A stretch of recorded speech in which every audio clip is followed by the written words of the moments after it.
আমার অনেক বন্ধুর প্রোফাইল পিকচার বা কভার ফটোতে আমি দেখি জোকারের এই বিখ্যাত লাইনটা দেওয়া, if you are good at something never do it free.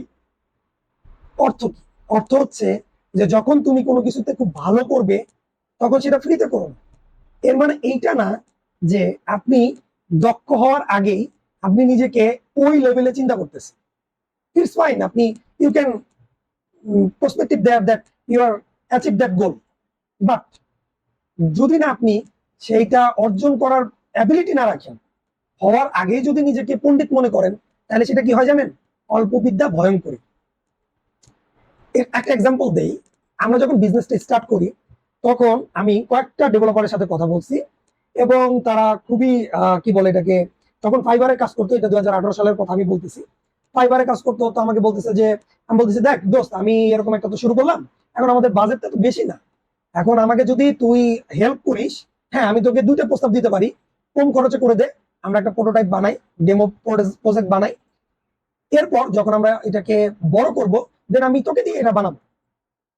তো আরেকটা অফার হচ্ছে যে তোকে আমি ইকুইটি দিব, আমার কোম্পানি শেয়ারের ইকুইটি দিব।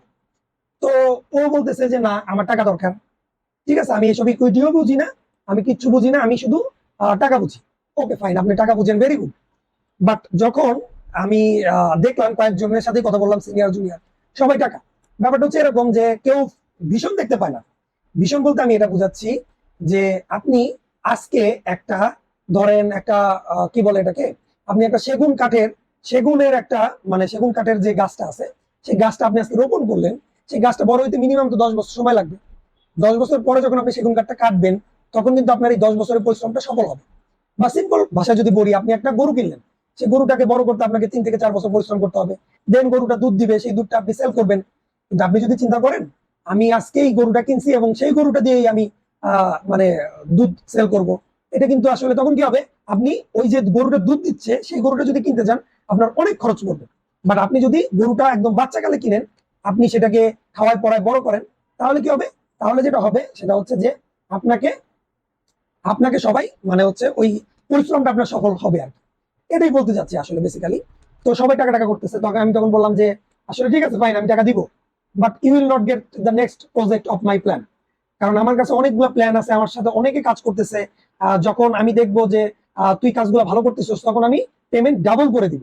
কিন্তু ওই যে আমাদের চিন্তা ভাবনা অনেকটা এরকম, যে অনেকটা ওই যে মাছ বিক্রেতার মতো, মাছ মানে নদী থেকে কিনে আনে, সেই মাছ জেলেরা বাজারে বিক্রি করে, মানে মাছ বেচো টাকা নাও, এরকম। তো অনেকটা এরকম ধান্দা আসলে।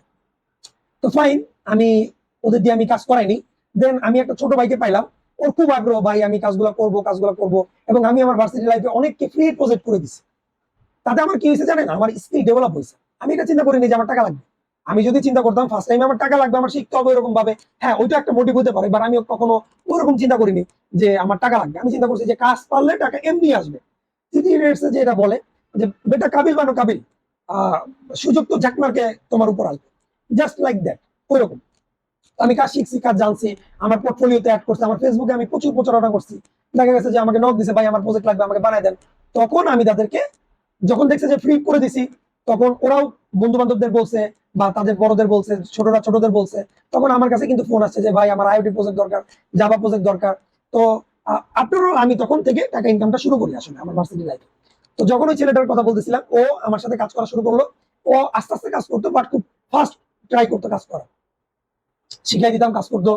তো দেন আমি ওকে আস্তে আস্তে বড় প্রজেক্ট গুলো দেওয়া শুরু করলাম। এবং দেন ও অল্প টাকাতেই খুশি ছিল।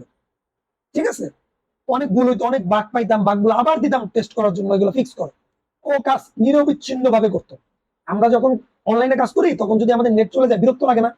ও ওইটা করতো না, ও নিরবিচ্ছিন্ন ভাবে কাজ করতো।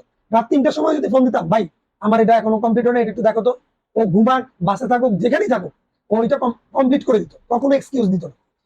তো যারা ছোট ভাইয়ারা আছে, তারা যদি চিন্তা করো যে ভাই আমি কাজ শিখতেছি এবং টাকাও ইনকাম করতেছি, আমি বলবো এটা একটু রং হয়ে যায় আসলে। আপনি আগে নিজেকে কাবিল বানান, তারপরে দেখবেন যখন আপনি আপনার পোর্টফোলিও রেডি করবেন, আপনি ডট নেটে কাজ করেন, আপনি ক্লাউড কম্পিউটিং জানেন, আপনি চ্যাট জিডিপি ভালো জানেন, তখন মানুষ আপনার কাছে আসবে, আপনাকে মানুষের কাছে যেতে হবে না।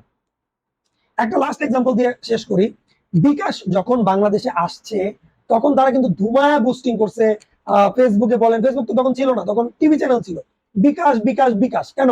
কারণ হচ্ছে কি, মানুষের ট্রাস্টটা আগে অর্জন করতে হবে, যে আমি টাকাটা পাঠাইতেছি, এই টাকাটা আমি কি সেফ ভাবে পাঠাতে পারতেছি নাকি বিকাশ কোম্পানি মেরে দিয়ে যাবে। তো তারা কিন্তু এটাকে মানুষের ভরসাটা অ্যাচিভ করছে, যে আপনি 1000 টাকা পাঠান, আমাকে 20 টাকা কমিশন দিলে আমি খুশি। বুঝেন ব্যাপারটা? তারা ট্রাস্ট অর্জন করছে। তো তারপরে যখন মানুষ অকুপাইড হয়েছে, এখন কিন্তু দেখেন বিভিন্ন ব্যাংকে আপনি টাকা, বিভিন্ন ব্যাংক থেকে টাকা বিকাশে আনতে পারবেন। কিন্তু আপনি আজকে দেখেন, আপনার যদি কোনো ব্যাংক অ্যাকাউন্ট থাকে, বিকাশ থেকে ব্যাংকে ট্রান্সফার করতে চান, আপনার কাছ থেকে টাকা মানে চার্জ কাটবে। আপনি বিকাশে মার্চেন্ট অ্যাকাউন্ট নিতে চান, বিকাশ চার্জ কাটবে। ঠিক আছে? আমি বিকাশের সবার সাথে কথা বলছি, অনেকের সাথে কথা বলছি, তারা বলছে দেখেন আমরা ফার্স্ট টাইমে প্রচুর ইনভেস্ট করছি, এখন একটা টাইম আসছে যেখানে প্রত্যেকটা দোকানে দোকানে আমাদের বিকাশের এজেন্ট আছে, আমি এখন ঘরের নিচে গেলেই বিকাশ পাই। তো আমাদের ওইটার জন্য বিশাল ইনভেস্টমেন্ট করতে হয়েছে। তো এখন আমরা প্রফিট করতেছি। তাদের এই প্রফিটের লিমিটেশন ছিল 10 বছর।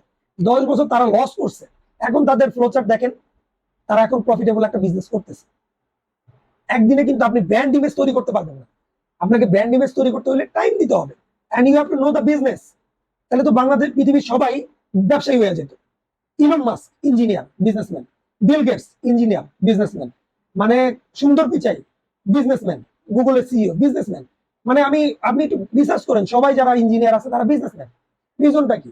রিজনটা হচ্ছে আপনার বিজনেস বোঝার দরকার নাই তো, টুকটাক নলেজ নেন। আপনি আইটি সেক্টরে এক্সপার্ট, ফাইন। আপনি নিজে বিজনেস না করতে পারেন, আপনি আইডিয়া শেয়ার করেন কারোর সাথে, সে আপনার বিজনেসটাকে একটা মডেল তৈরি করবে, মডেল তৈরি করে দিয়ে আপনার বিজনেসটাকে গ্রো করাই দিবে। আপনার ইউনিক আইডিয়া থাকলেই হয়েছে, বাকিটা মানে যেমন আমি আছি এরকম অনেক আছে যারা অ্যাডভাইজারি দেয়, তাদের সাথে যোগাযোগ করেন, তাদের ফাইন্ড আউট করেন। এতটুকু পরিশ্রম না করলে আপনি স্বপ্ন দেখতেছেন আপনি বিদেশ যাবেন, দুবাই ঘুরবেন, কিভাবে সম্ভব ভাই? পসিবল না, সরি।